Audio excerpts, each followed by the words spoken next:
নমস্কার বন্ধুরা, আজকে নিয়ে আসলাম আমি সেমই। সেমই কীভাবে বানাই আমি এটা আপনাদেরকে শেয়ার করব। দেখে নিন আমি কীভাবে সেমই বানাই। প্রথমে কয়েকটা এলাচ থেতিয়ে দিয়ে দিলাম কড়াইতে, তারপর দিলাম ঘি।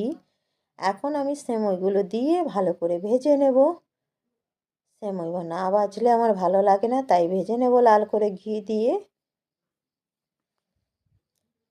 লাল করে ভেজে নেবার পর দিলাম তেজপাতা আর খুব বেশি করে কাজু কিশমিশ দিলাম। আমার ছেলেরা খেতে ভালোবাসে কাজু কিশমিশ, সেজন্য আমি একটু বেশি করে দিলাম। তারপর আমি আমুল দুধ নিয়ে গরম জলের মধ্যে গুলে নিলাম ঘন ঘন করে।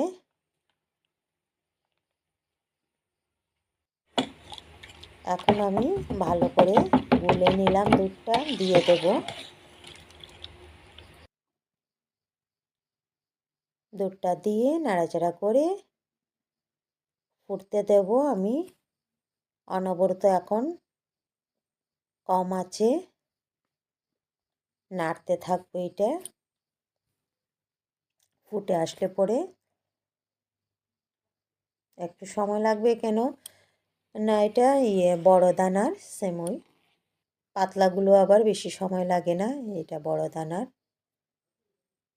আর দিলাম এখন চিনি, মাপ মতন চিনি দিয়ে নাড়িয়ে দিলাম।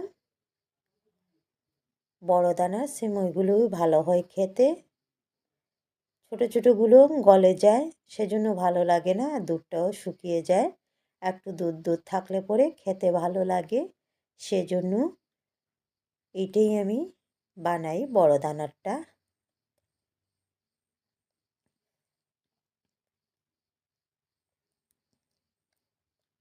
ভালো করে ফুটিয়ে নামিয়ে নিলাম, রেডি হয়ে গেল খাওয়ার জন্য। আর আপনাদের কেমন লাগলো বলবেন।